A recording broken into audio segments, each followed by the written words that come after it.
Live mula sa TV5 Media Center Reliance. Kasama ang buong puwersa ng News 5. Ito ang Frontline Pilipinas. Sa pula, sa puti, Atong Ang at si Elias Totoy nagtuturoan. Si Atong nagsampa na ng patong-patong na reklamo. Huwag ka na magsinungaling. Tinuri kita parang anak ko eh. Hindi ko alam na ganyan ka kasama. Pati ako, papatayin mo pa. Mr. Atong Ang, ikaw mismo nag-utos sa akin at ikaw mismo ang nagsabi dyan sa grupo ng mga pulis na iligpit na yan. Bakit sabihin mo, ako pa ngayon nagsisinungaling? Pangulong Bongbong Marcos, wala raw sasantuhin para mabigyan ng hustisya ang mga nawawalang sabongero. Back to back, News 5 exclusive. Kalalaya lang na preso na maril sa loob ng presinto.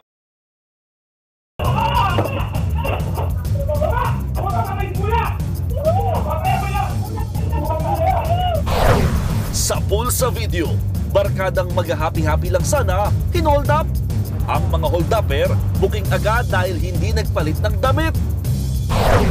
Eto pa ang isa, mga dalagitang yan, bakit naman kaya nagsabunutan?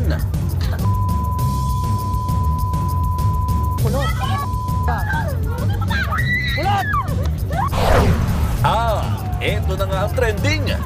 Pamilya ni Fatima sa FPJ's Batang Quiapo, minasakil ng mga girero.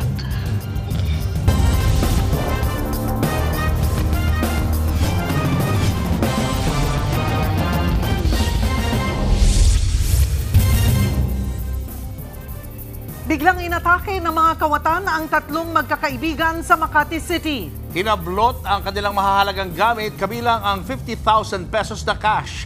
Nasa frontline ng balitang yan si Nina Ong Pauco, exclusive. Magse-celebrate lang sana ng birthday ang magbabarkadang yan pero napornada ang kanilang lakad nang biglang nilapitan sila ng dalawang sospek sa kahinablot ang mga gamit ng magkakaibigan. Agad-agad tumakas ang mga kawatan sakay ng dalawang motorsiklong minamaneho ng dalawa pa nilang kasabwat. Ang biktimang si Abby nanginginig pang nagkwento sa News 5. Hindi ko alam, wala anong culture shock. Mamaya, ayun na, may kumuhablit ng bag ko. Pagtingin ko sa kanya, may nakaano sa kanyang barel. Ako naman, try ko na bako yung bag ko. Kunin sa kanya, pero tinutukan na niya ako. 50,000 pesos cash ang natangay kay Abby. Nakuha rin ang mga cellphone at ID nilang dalawa. Nangangamba naman ang birthday girl na si Bea. Natatakot pa rin po ako kasi paglalabas po ako dyan, niisip ko baka may iba pa silang kasamahan. And then yung identity ko, ma'am, kasi since kinuha nila yung phone ko, andun lahat ng accounts ko. Sa follow-up operation ng Makati Police, nadakip ang dalawa sa mga sospek. Todo tanggi pa sila. Wala pong katotohanan yun. Alam po namin sa sarili namin na hindi po talaga kami. Malabong-malabo po talagang kami yun. Dahil nasa bahay po kami ng mga oras na po yun na yun. Hindi ko po alam yung sinasabi ng babaeng yun parang wala ako sa sarili kanina yun. Turo na ng turo. Mali po yung tinuturo nilang tao. Pero nanindigan ang mga biktima. Mahaharap ang mga suspect sa reklamong robbery hold-up. Tinutugis pa ang dalawa pa nilang kasabwat. Paalala naman ng mga otoridad. Kung maaari, iwasan nating magdala ng malalaking halaga kung hindi naman kailangan. Huwag tayong mag-display ng mga alahas, lalo na sa mga pampublikong kuwan ng maraming tao. Nagbabalita mula sa Frontline, Nina Ong Pauco, News 5. Patay ang isang taxi driver na biglang binaril at ninakawan pa sa Cebu. Ang dumali sa kanya, hold-upper na nagkunwaring pasahero. Nasa frontline ng balita si John Naroa ng News 5 Visayas. May mga tama ng bala sa ulo at katawan ang driver na si Johnny Burdas. Natagpuan siya sa loob ng kanyang taxi sa Lapu-Lapu City, Cebu. Napahagulgol ang kaanak ng biktima nang makita ang kanyang sinapit. Bago ang krimen, nahagip sa CCTV ang pagdaan ng kanyang taxi sa isang highway alauna na madaling araw kahapon. Pumasok ito sa isang bakanting lote. Ilang oras ang lumipas, hindi na ito lumabas. Hanggang sa isang residente ang nakakita na duguan na ang driver. Hold up ang tinitingnang motibo sa krimen dahil wala na ang cellphone at wallet ng biktima. Possible, nagpahinga siya dun sa area, tapos lumapit tong suspect, nagpanggap na pasahero. binaril siya mula sa labas kasi basag yung side ng salamin ng pintuan. Sa ngayon, may lead na mga pulis sa suspect. Tinutugis na siya. May nakita yung mga tiga roon, yung mga witnesses na may tumatakbo galing sa crime scene papuntang dagat. Nagbabalita mula sa frontline, Janarua, News 5, Visayas.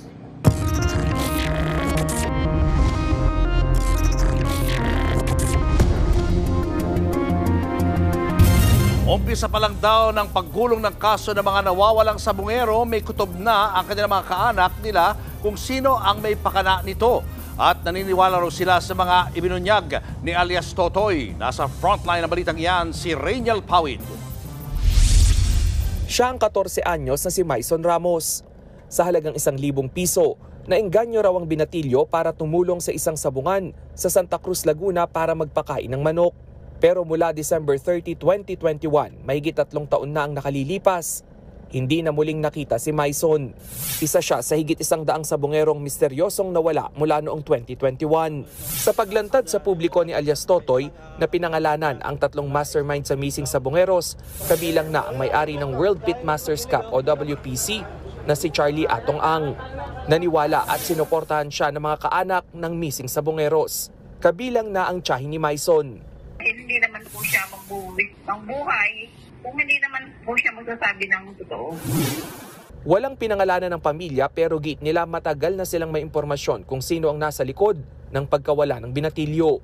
Ang hiling nila, sana po ay mahukay na po yung Sand Lake para po kahit pa paano ay makuha po namin kahit buto po nung pamangkin ko. Sa sabungan naman sa Maynila, huling nakita ang kapatid ni Gerald na si Eric Legaspi. Nagpasalamat at tiwala rin siya sa nilantad ni alias Totoy. Kung hindi naman po siya magiging tanang kamay ni Mr. Atungang, bakit niya po isasalaysay na yung mga nawawalang sabungero ay siyang may kagagawan na pinapuntan niya sa tali. Sa programang Ted Filon DJ Chacha naman sa Radyo 5, hindi na raw nagtaka ang pamilya Lasco sa mga lumutang na pangalang sangkot. Oo naman po. Day 1 pa lang alam na ho namin. Alam na rin ho namin na siya. Itong alias Totoy will bridge that gap. Nagbabalita mula sa frontline, Rainiel Pawid, News 5. Showbiz, eto na nga! Mga kapatid, eto na nga ang mga umaarangkadang showbiz balita ngayong Huwebes. K-pop na may pagka-Ariana Grande ang atake ng nonchalant song ng new recording artist na si Chloe San Jose. Say pa niya kanina sa Good Morning Kapatid, may 2 kanta siya sa kanyang album na dedicated kay Carlos Yulo. Nasa frontline ng balitang yan, si MJ Marford.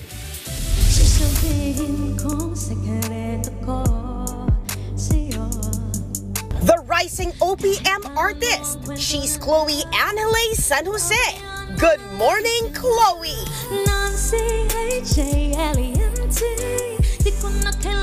Live niyang kinanta ang Nonchalant sa kapatid morning show na Good Morning Kapatid. Fresh from her first extended play na Chloe Angele For Real, glowing si Chloe. I really told po the team that I wanted it to sound parang medyo K-pop, para catchy, para light lang, fun, and then I also wanted it to sound like parang Ariana Grande. Centered ito sa temang authenticity and falling in love. Nang tanungin ng singer kung may dedicated ba siyang song para sa kanyang boyfriend na si Golden Boy Carlos Yulo, So, 2 po. Hindi po ako makakaya. Alam mo, ako Hindi mo kinakaya. Hindi mo kinakaya yung Dimples. Kapag kinikilig yung friend mo. Iyo po and dulo ng bahaghari. Iyo and dulo. Okay. So for cheesy! Kaya pati ang Good Morning Kapatid hosts. Maui, anong sasabihin mo? Hashtag? Sana all! Sana all talaga! As a new recording artist, staying true to herself lang din daw ang gustong ihatid ng isang Chloe Angele. Bukod sa Nonchalant, mapapakinggan ang 7 tracks ng Chloe Angele For Real sa lahat ng streaming platforms. Nagbabalita mula sa Frontline, MJ Marfori, News 5. Susunod, News 5 exclusive. 2 dalagita, binugbog at sinabunutan ng grupo ng kabataan. Babaeng nagrimit lang ng pera, pinatay sa saksak at sinunog pa. Lalaki inaresto na maril sa loob ng presinto. Sospek at isang pulis patay. Abangan ang lahat ng yan sa pagbabalik ng Frontline Pilipinas.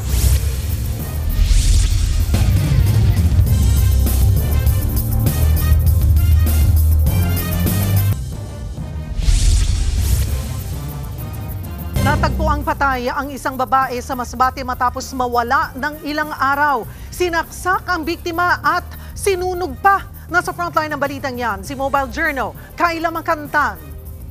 Halos hindi na makilala ang 29 anyos na si Carol Manatad nang matagpuan sa masukal na bahagi ng Barangay Pawikan, Kataingan na aagnas ng kanyang katawan na sinunog pa bago inabandona. Sa investigasyon, June 25, pumuntang barangay poblasyon ng biktima para mag-remit ng pera. Angkas ni Carol noon ng isang kaibigan na ibinaba naman niya sa bangko. Nag-ikot-ikot, may pinagbibili. After that, umuwi silang dalawa. Pagdating nila doon sa barangay, bumaba na yung kasama niya. Nagmamadali daw na bumalik dito sa poblasyon.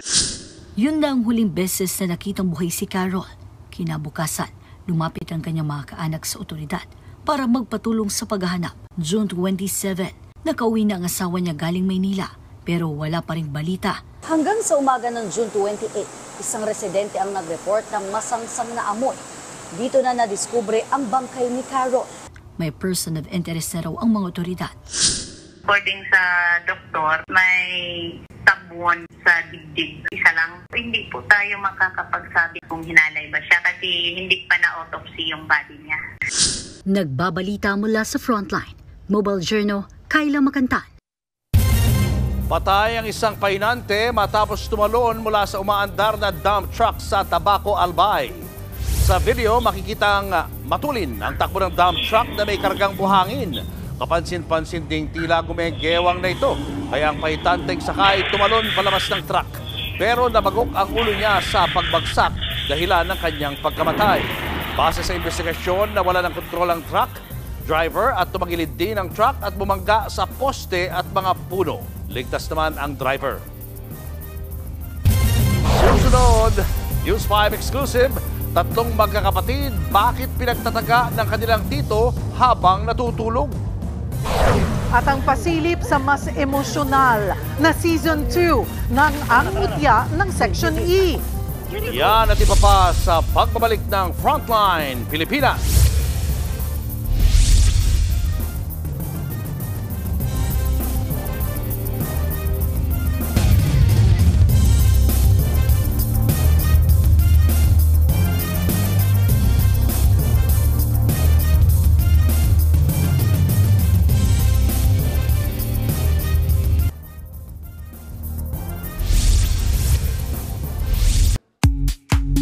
Showbiz, eto na nga!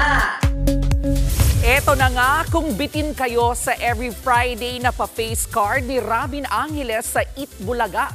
Very soon, gabi-gabi na natin siyang mapapanood sa kanyang first project as a lead star. Habang ang kilig naman ng Ang Mutya ng Section E, tuloy-tuloy pa rin sa Season 2. Nasa frontline ng balitang yan, si MJ Marfori. Una pa lang, di ba? Gusto mo na siya saktan.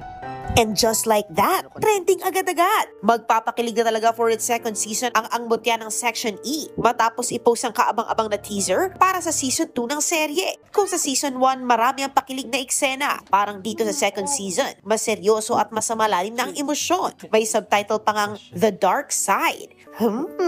Nakakaintriga. Bukod kina JJ Kiefer at Yuri, kabang-abang din ang mga new enrollees sa Higher Value International School sa darating na second sem. Pero bago kayo ma-excite ng husto, mga kapatid, tutukan muna natin ang nalalapit na pagkatapos ng first sem ng Ang Mutya ng Section E. Drake, sino siya? Girlfriend niya po ako. But don't fret mga kapatid, dahil isa pang Wattpad adaptation ang mapapanood nyo sa primetime premiera ng TV5. Yan ang Seducing Drake Palma na pagbibidahan ni Robin Angeles. Co-stars niya dyan sina kapatid star Dylan Minor at Angela Muji. Konting tulog na lang mga kapatid. At gabi-gabi na nating mararamdaman ng Robin Fever sa Seducing Drake Palma simula July 21 sa primetime premiera ng TV5. Nagbabalita mula sa Frontline, MJ Marfori, News 5. Susunod, News 5 exclusive, alias Totoy at Atong Ang. Pamilya raw ang naging turing sa isa't isa pero nagtuturan ngayon sa kaso ng missing sabongeros. Isa pang exclusive, lalaking inaresto ng agaw ng baril at namaril sa presinto. Suspect at isang pulis, patay. At sa FPJ's Batang Quiapo, pamilya ni Fatima, nalagas ng mabisto ang katotohanan tungkol sa pamilya Guerrero. Tutok lang mga kapatid, magbabalik pa ang Frontline Pilipinas.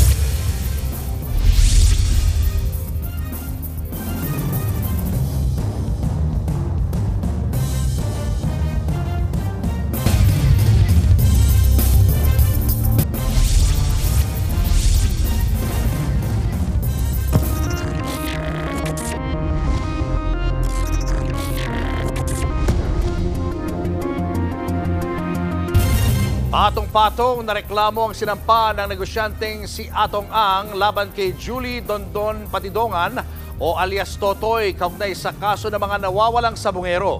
Habang si Atong Ang naman at ang aktres na si Gretchen Barreto, ituturing na raw ng DOJ na mga suspect sa kaso. Nasa frontline ng balitang yan si Gary De Leon.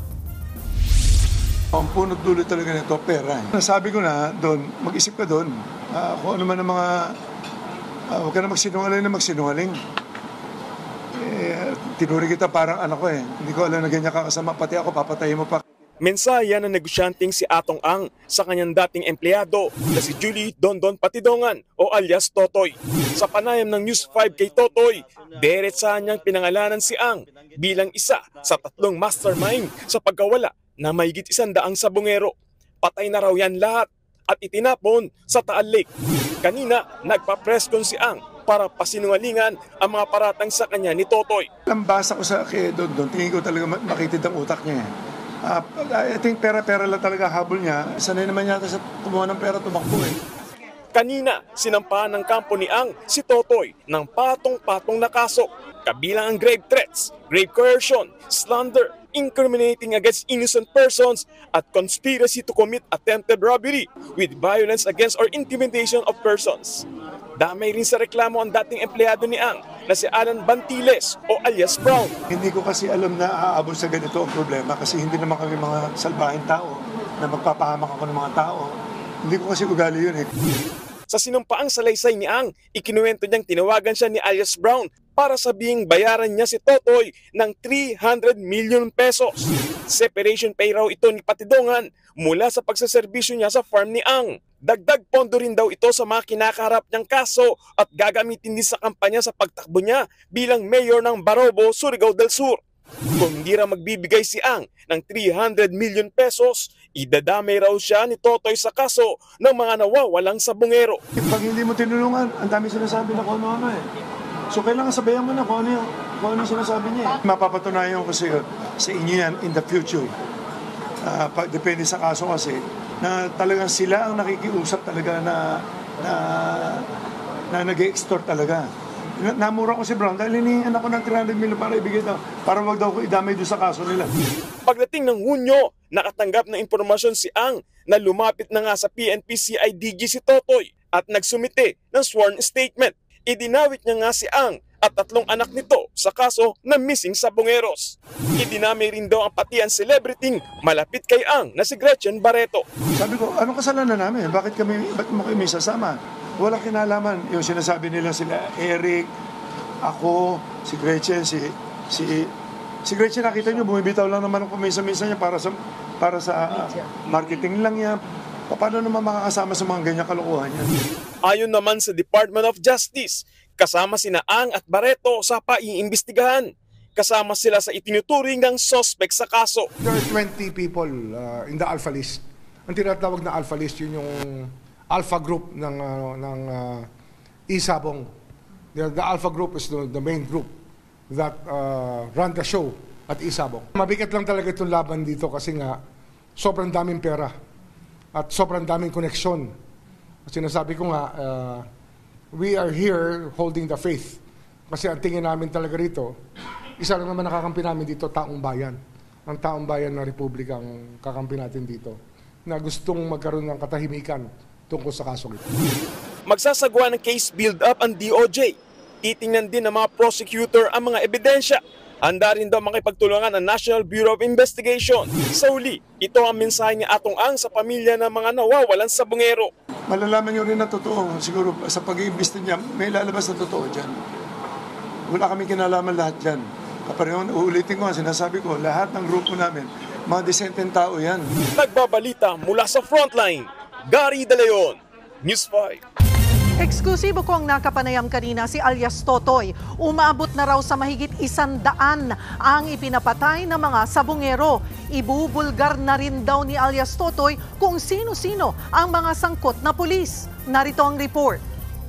Itinuring niya na tinuring ko siyang tatay, pero ang hindi ko matanggap, Cyril, yung patayin niya buong pamilya ko. Mensahe ito ni Julie Dondon Patidongan o alias Totoy sa negosyanteng si Atong Ang. Sinampahan ni Ang si alias Totoy ng patong-patong na reklamo sa Mandaluyong Prosecutor's Office. Kabilang dyan ang may kaugnayan sa umano'y pangingikil ni alias Totoy ng 300 million pesos kay Ang para hindi raw idawit ang negosyante sa kaso ng mga nawawalang sabungero. Pero ayon kay Totoy, siya pa nga ang sinubukang patahimikin ng kampo ni Atong Ang. Umabot daw ng ₱250 milyong ang alok. Nakakatawa naman, isang bilyonaryo, isang makapangyarihan na tao, kikilan ko. Ubod ng sinungaling yan, Cyril. Ang gusto niya, tanggapin ko na yung offer niya at lumayas na daw ako. Punta na lang daw ako sa ibang bansa. Pagdidiin ni alias Totoy, si Atong Ang talaga ang mastermind sa pagkawala ng mga sabungero. Katunayan, kasama raw ni Ang kanina sa prosecutor's office ang 2 dumukot sa mga sabungero. Mr. Atong Ang, yan lang masasabi ko sa iyo. Huwag ka magtago sa katotohanan. Ikaw mismo nag-utos sa akin at ikaw mismo ang nagsabi dyan sa grupo ng mga pulis na iligpit na yan. Yun yung suspect na bumitbit ng dalawa ng nawawalang missing sabungero. Yun yung si Rodelo Anigig at si Toto Roger Burican. Yung nakapula kanina, yan yun. Kaya kong patunayan at mayroon akong lahat ng sinuot niyan at may tattoo yan sa paa. Magtago sa palda ng nanay mo, Mr. Atong Ang. Umabot na raw sa 108 sabungero ang umano'y ipinapatay ni Ang. Hawak daw ni alias Totoy ang USB kung saan nakalagay ang mga ebidensya. Ibubulgar pa raw ni alias Totoy ang mga sangkot na pulis para makarating kay PNP Chief Nicolas Torre III. Kinaladkad din ni alias Totoy ang pangalan ng aktres na si Gretchen Barreto. Imposible raw na walang alam si Barreto, lalo't miyembro siya ng tinatawag nilang Alpha Group. Dahil ba close sila ni Ginoong Atong Ang or may nakita mo ba or alam mo ba na talagang may direct involvement siya dito sa missing sabungeros? Yes, Cyril, kasi sila nag-usap-usap din yung mga yan. Bago mangyari yung mga krimen na yan, nag-usap-usap yung mga yan. Mayroong ibang ayaw pumayag, pero majority yung pumayag. Ang sabi nga ni Mr. Atong Ang, kung hindi natin gagawin ito, pabagsak yung negosyo natin. Kaya yan sila, nag-agree yan, kasama yan si Gretchen Barreto. Madam Gretchen, parang awa mo na rin sa sarili mo. Kung gusto mo, tumistigo ka na rin para mapatunayan natin. Sa lahat ng paratang ni alias Totoy, may buwelta ang kampo ni Ang. This is all a matter of evidence. If he has evidence, bring it to court. Ayon sa Malacanang, depende sa investigasyon ng DOJ kung magiging state witness si alias Totoy. Sino man, anumang katayuan sa buhay, wala pong sisinuhin ang Pangulo at ang administrasyon. Sa ibang balita, ng agaw ng baril at walang habas na nagpaputok sa loob ng presinto ang isang lalaking hinuli dahil sa trespassing kung saan 2 ang patay. Nasa frontline ng balitang yan ang ating Mr. Exclusive ng News 5, Gary De Leon. Maalingaw ang mga putok ng baril sa loob ng presinto sa Carmona, Cavite. Dahil sa takot, sumiksik sa sulok ang isang lalaki. Nagtago naman sa mesa ang isang babaeng pulis at isa pang lalaki. Tila may binalikan naman at ginantihan ng pamamaril ang isa pang pulis. Sumunod na maririnig ang iyak at sigawan ng mga tao. Maya-maya, tumahimik na. Tumambad ang duguan at wala ng buhay na lalaking yan na walang habas na namaril sa presinto. Namatay rin si Police Master Sergeant Joel Mendoza habang isa pang pulis ang sugatan. Sa investigasyon, unang hinuli ang lalaki dahil sa reklamong trespassing. Tila naburyong ang lalaki sa paghihintay ng clearance para makauwi matapos umatras ang mga complainant. Doon na niya inagawan ng service firearm si Mendoza at walang habas na nagpaputok. Kwento ng mga kapitbahay ng gunman, kakaiba ang kinikilos nito bago mahuli.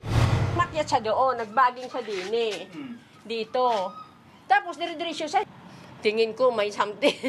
Hindi siya normal, Oo, saka ano siya parang high, parang wala sa para siyang yung nakainom na may yung hangover. Sa investigasyon ng mga pulis, bagong laya raw ang lalaki sa Iwahig Prison noong Hunyo. Imbis na umuwi sa Basilan kung saan siya nakatira, sa Carmona, Cavite muna siya tumuloy. Tumanggi muna ang Carmona Police na magbigay ng karagdagang pahayag habang patuloy ang investigasyon. Agad namang ililibing ang lalaking namaril alinsunod sa tradisyon ng mga Muslim. Nagpaabot naman ng pakikiramay ang Cavite Police Provincial Office sa pamilya ni Mendoza. Nagbabalita mula sa Frontline, Gary De Leon, News 5.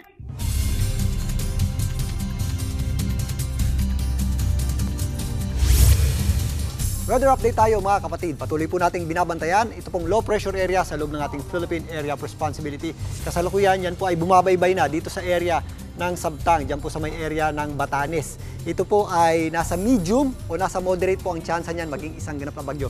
Dahil sa proximity niyan o sa lapit niya sa landmass, nahihinder po, napipigilan ang paglakas niyan. Yan po ay posibleng umakyat ng bahagya at tumungo dito sa area ng Taiwan bago pumunta dyan sa southern portion ng Japan.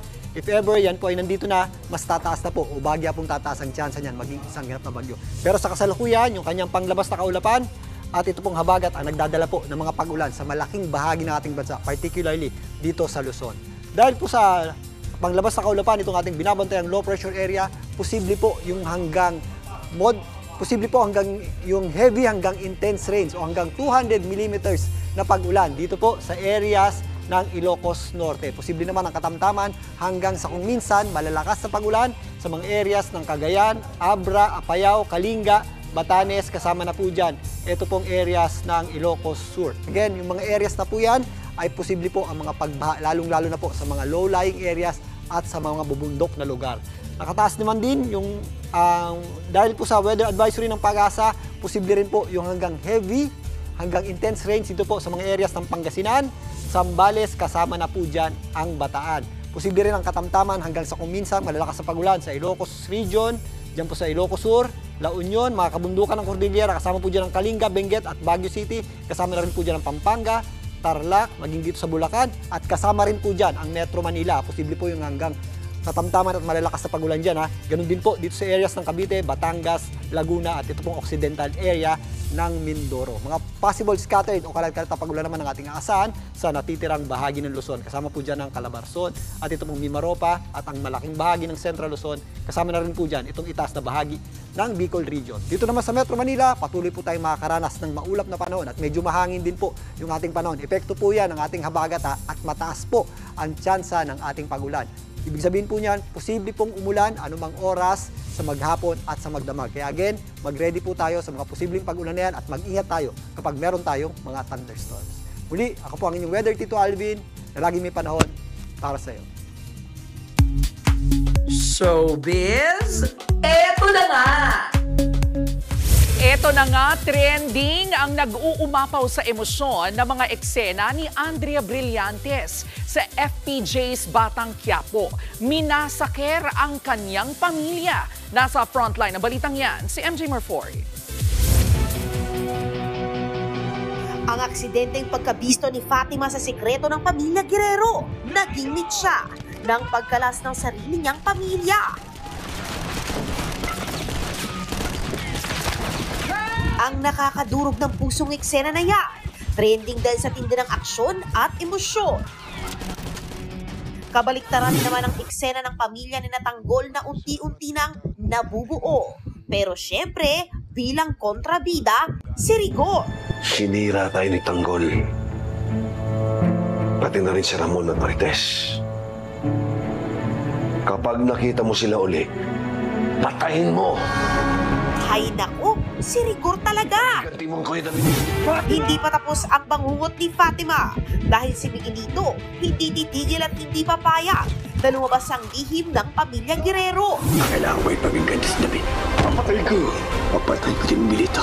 Mag-isa tayo. Pasabog talaga mga eksena sa FPJ's Batang Quiapo. At mamayang gabi, ihanda na ulit ang inyong mga dibdib dahil panibagong sagupaan na naman sa Todo Max Primetime 5 sa TV5. Nagbabalita mula sa Frontline, MJ Marfori, News 5. At yan nga po ang ating mga showbiz update ngayong Huwebes. See you tomorrow mga kapatid. Ako po si Jervy Wright. At yan ang mga balita at impormasyong dapat niyong malaman sa araw na ito. Mga balita para sa mga may alam at may pakialam. Kami ang inyong mga kasangga sa Frontline Pilipinas.